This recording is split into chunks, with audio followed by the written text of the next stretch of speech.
And just a few things really quickly before we dive into all of that. First off, we talked about a contest and a giveaway that's coming up. Looking at some of the logistics there, because I'm going to be out of the office, as it were, for a little thing like my wedding and such in the coming month or so. We're going to run that after this, so it's going to be happening probably after September.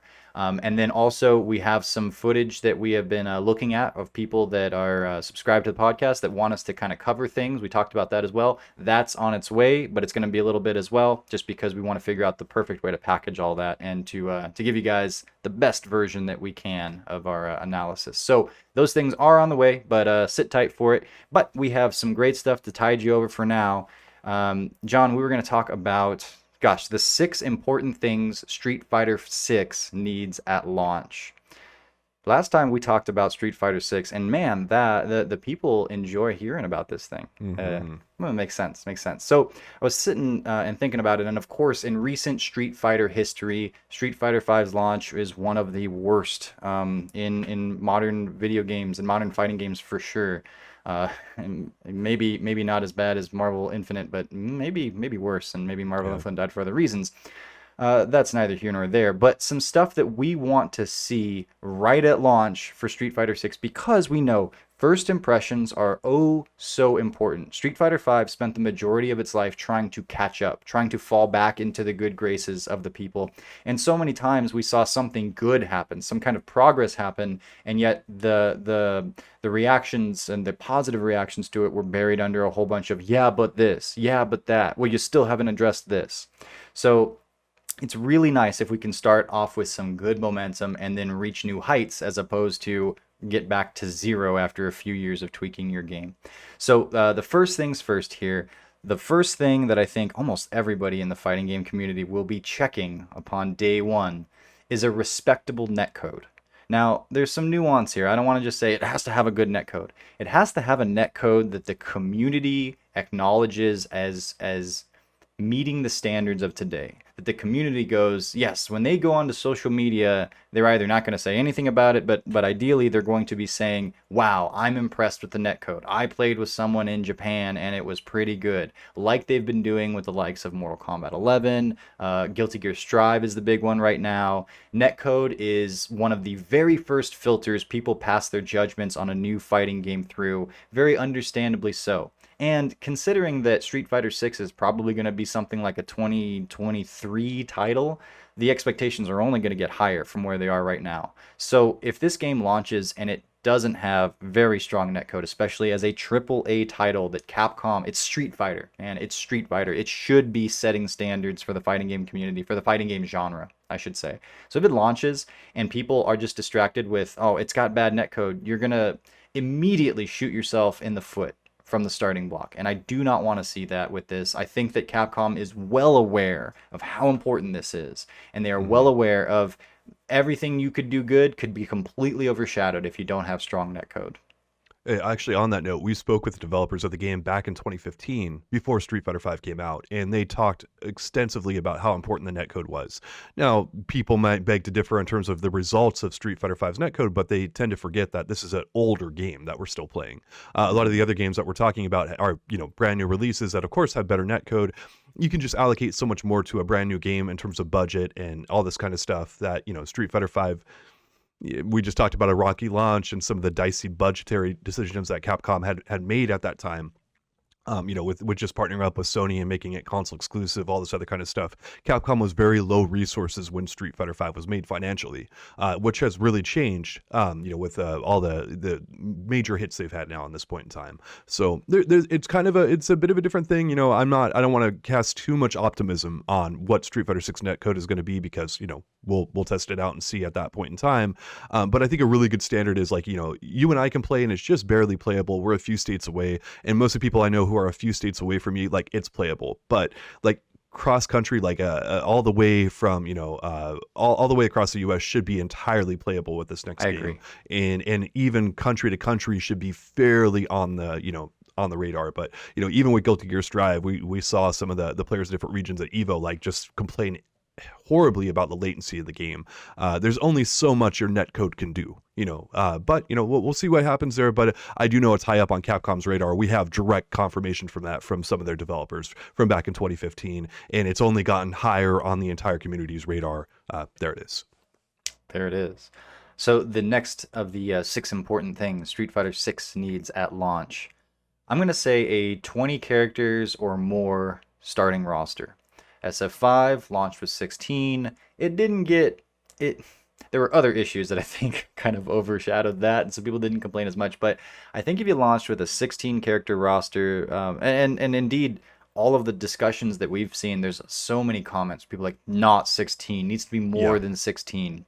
And I mean, it doesn't need to be a Smash Bros. Ultimate where there's like 70 some characters and it's everybody in the entire franchise up until this point. But I think as I consider it, 20 is about the line where if you have less than 20 characters, people are like, not so much. And you can get up to, I think MK11 launched with 25, and that was pretty good.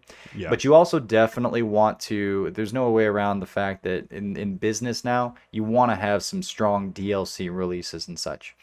You want to have the potential there. You don't want to shoot all of your biggest guns off right at launch. You want to have some good ones. You want to have a launch with very strong momentum and a lot of characters that people are ready to jump in and see. And by the way, we'll put up a link to the roster that you put together as what you think Oh, would be a strong Street Fighter 6 starting roster, and there were indeed 20 characters on that one too. But yeah, I think you need that. And then if you consider if Capcom continues to do DLC the way they've done it here in Street Fighter 5, then you're thinking about six more characters per year. Well, if the game gets a support for, say, 4 years, then that's an additional 6 times 4 is 24. Getting your roster from 20 all the way up to 44, that's a pretty healthy number that I think yeah. everybody's happy with. There's good representation across the board with all the different types of characters that you might have. So anything less than 20, it's gonna be a negative bullet point. It's gonna be something for people to complain about on social media, which is not a be all end all, but you want to have positive discussion going around about your game when it launches. And you don't want to have these distractions. So that's where I'm saying about 20 characters starting launch roster. Yeah, and one of the main things I can say here is like the history of what the FGC and kind of gamers in general find acceptable, and like one of the words you've used a lot is charisma. How much charisma does this game have? And if you end up with about 40 to 50 characters, like going beyond 50 is can be quite a bit for a lot of people. Like it starts to get overwhelming So even much for to us. learn. Yeah. Yeah. Yeah. But hitting, over a game's lifespan, getting close to 50 is really good. So if that's kind of like your end all be all goal, like I think the community is going to embrace that pretty darn well. And we're seeing that, we saw that with Street Fighter 4, we're seeing it with Street Fighter 5. These are really good sweet spots to kind of hit, but make sure that launch roster is 20 to 24 characters, somewhere in that vicinity. 16 is not acceptable. Not anymore. No.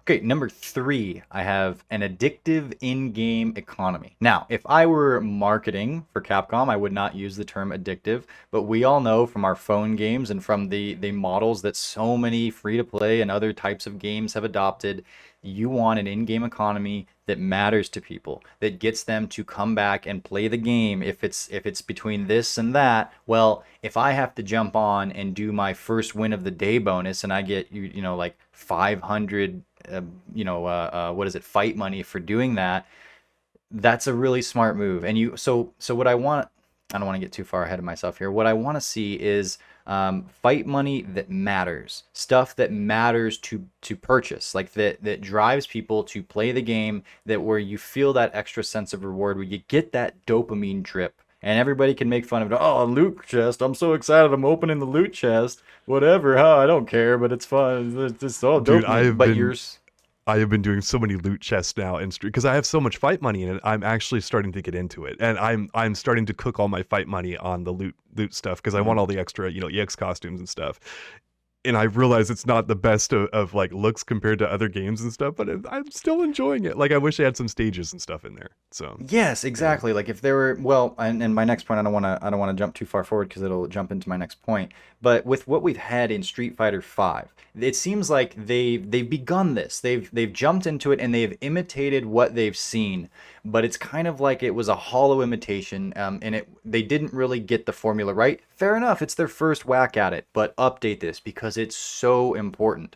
Conspicuous consumption is a big deal. People want to have stuff that they can buy, that they care about, that matters to them. And for a lot of the casual players, they're not playing because they're trying to win. They're playing for the general experience, and a huge part of that is just how fun are the routine modes and the practice of it Hmm. all. How much fun is that process to play? And if you get that dopamine drip of like, here's more money, and you can buy things that you care about for that money, it's a really good look. And it's almost a non-negotiable part of a lot of games in modern times. Yeah, So and one of the things I think it should have been like in Street Fighter Five is like beat arcade mode. There was no arcade mode, but beat arcade mode and you get like rewarded for it. And it's like, oh, that's like a classic Street Fighter, thing. And that's tried and true. People love beating Street Fighter's arcade mode, right? I'll even go back and play some of the older games arcade mode because it's such a good retro experience. A lot of people feel that way. Make that a part of your core experience and tie it into exactly what you're saying. There's mhm. so much opportunity that they're not doing yet that they better do in Street Fighter 6 because it just makes the game better. Now, and a lot of the issues that Street Fighter V had was because it was clear that the game was very rushed to get out at a certain time. The game was not done, and that was not only bad in the moment, but that echoed and rippled through the game's identity in a lot of different ways. One of which was they built this survival mode where a lot of the early money went into. Well, even now, if you open up a loot chest in the game, you're getting a lot of items to help you in survival mode, which is a mode that like nobody wants to do. And so again, it's not like there's no value to those kinds of things. There's a few little things like, hey, cool classic Dhalsim costume or something like that. Yeah, that's right. But you could do a lot more there and get a Hmm. lot more juice out of this. So okay, so this takes me to my next point, which is very much tied to the economy thing, but it's so important that I wanted to make it its own, and that is have customization.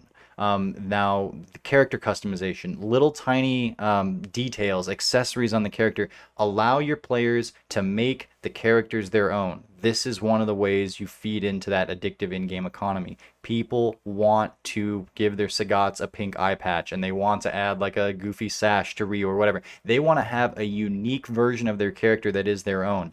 This is really good for the casual crowd. Think of like Fortnite. Is Fortnite about winning the battle royale, or is Fortnite more about creating a character that's your own, having the dance, having the taunts, expressing yourself through this world, and like, hey, yeah, sometimes I win.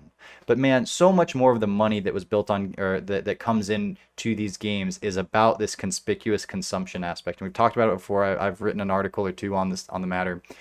Mortal Kombat does this pretty well with gear, and I don't want specifically I don't want this to affect the actual gameplay. It's all just Hmm. visuals, and I don't want it Cosmetic. to be, Yeah. yeah, it's cosmetic, and I don't want it to be something that would be an obstruction of what you can see. I don't want it to hurt that at all. But you need to let people create their characters, or dress their characters and customize that, because that can be such a big thing where getting this fight money matters, first of all. And it also feeds into the esports realm if you can make it so that certain people, as they want to build up their brands as like a Twitch streamer and as a pro player, man, if Oil King or whomever can have their traditional, like, or not traditional, their unique specific version of Rashid, say, or whatever it is, and you go, oh, that's the Oil King Rashid because he wears the red and the goofy hat Yeah. or whatever it is, there's a lot of opportunity there on the esports side of thing. And hey, Capcom has been depositing all of their esports, resources and momentum into Street Fighter so far. It's all they've got in the esports realm as far as all of this stuff goes. So I think that this could help out in some really big ways, but you need to have at this point customization like that, man, because that's going Yeah. to draw in so many people. You want to reach the casual audiences. It's not make the game easy to win. Okay, we've run that experiment. It's not the answer. Move on. This is how you reach more casual audiences in a big way, and it's an experiment that's been run very clearly in games like Fortnite and the free to plays and all that kind of stuff. So sample out of that one, man. I literally want to buy an option to change Rose's hair color and her scarf color right now. Like, sign me up. Literally, I'm trying to click that button and I can't do it. So Yeah. it's big time. Where do I give this money to? Yep. Okay, so the next one is a story mode worthy of the current buildup, and one that's worthy of the current I guess we could say standard for fighting game story modes. NRS kind of updated that back in 2011 with MK9. There was the cinematic story mode that blew everybody out of the water. It's not to say that this is, the greatest telling of stories ever, but for fighting games and the reputation that they've had, understandably, you've got a bunch of different characters with a bunch of different hypothetical stories. If they were to win an arcade ladder and such, it's like, yeah, it's going to get fragmented, it's going to get lost. Fair enough. But the developers of Street Fighter V have very clearly been paying attention to the story mode all through this fifth season, not only for Street Fighter V, but for the bigger Street Fighter canon. We have what looks to be some kind of a visit back in time to the alpha days from where we're at now. They seem to be setting this up. We've talked about this a lot on the podcast. There's previous episodes about this.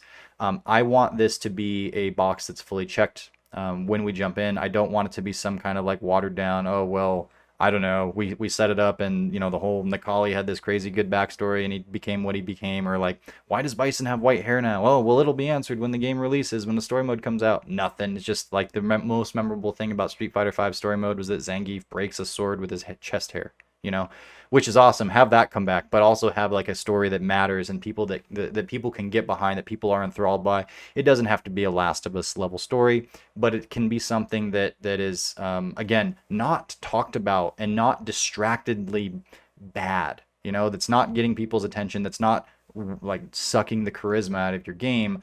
Have a story and have this build up that you've been having through season 5 pay off for us, because we're invested. We're ready to see it, and we want to see that kind of stuff, and It's funny you talk about like fighting games not known for having plots and stuff, but like back when Street Fighter 2 was released, and it was actually regarded as one of the best endings in all of video games because you had 8 different characters with 8 different endings, and sometimes the ending screens back in the day were "you won," or "you're winner" and stuff like that. It was really bad, and so fighting games actually set a standard for a lot of people in terms of having really in-depth and great endings in video games, or stories, basically, right? Now that was clear back in the 90s, and so, but a lot of people play through Mortal Kombat or whatever to see like what Raiden's ending is and all that kind of stuff. Like that stuff mattered, and there's a lot fighting game developers can and should be doing here in 2021. The standards have been set by NRS, right? But there's still more stuff here. And like people care about this content. They want to consume it. They want to see, Ryu and Sagat battle it out in a certain way, or, like what's going on. Like there's a bunch of iconic moments they can and they better hit. Because if not, like, what are you doing? Like, you're just, you're shooting blanks at that point. It's like, the multiplayer gameplay, all that kind of stuff, we care a ton about that. But we also care about the single player content. It's what got us into these games to begin with. So, absolutely. And then the last one here I have is crossplay. It's 2021. Crossplay isn't an absolute must, but man, it's starting to get to that point. And again, if it comes out in 2023 or thereabouts, how much more of a just everyday thing, an expectation will crossplay be at that point? SF5 comes out only on the PlayStation 4 and then on PC as well. But Xbox completely pushed out of the picture there, and I think that hurt the game. Now it's like that was for a certain situation. I think maybe is the kind of the failures of Cross Tekken put Capcom in a particular financial spot, yada yada, whatever it was. But Street Fighter V being only available on the PlayStation 4 and no love lost for Sony's hardware, man. I don't think was a good look. And not only that, another small thing I should say on the side, not a small thing, but a thing I should say on the side, the fact that it was only available on PlayStation and then Killer Instinct was only available on Xbox, I think that it did a number on Killer Instinct's potential, which people really revere that game is really good, and it didn't get much of a chance because, well, for those of us that were only going to buy one or the other in the console wars, well, you're going to get the new Street Fighter, right? And so for a lot of people that probably would have played Killer Instinct, didn't. And it's like that's kind of a once removed issue from all of this, but it is something that happened. I would like to see people be able to play with each other, Street Fighter with each other across all of the platforms, PC, Sony, PlayStation, or Xbox, whatever they're on, and Nintendo for that matter too. But we are getting to a place where the world is very much smaller than it used to be, and not having crossplay just seems like a thing of the past. It's very quickly becoming an antiquated thing. And man, maybe best case scenario if you don't have crossplay is people don't really say anything, but you're going to get a lot of appreciation for doing it. Again, this is just like charisma dump. Oh man, you are thinking of us as the fans. This is a huge acknowledgement. And yeah, crossplay would be an awesome thing to have for this game at launch. So there are other things that, of course, that we had issue with Street Fighter V on its launch, and a lot of those are just like, I could say have a full game, have an arcade mode at launch. That's something that I would want to, but I think that that goes kind of without saying, and a lot of these other things are more important and a little more bigger priority than those kind of Yeah. things. So I love that you bring up crossplay and that, Sony consoles are so extremely well known for being super supportive of crossplay and all that kind of stuff. And, and we're just kind of basically counting down the days where Sony just completely and totally sponsors the show and says, we love you guys for all the crap that we give them. So, anyway.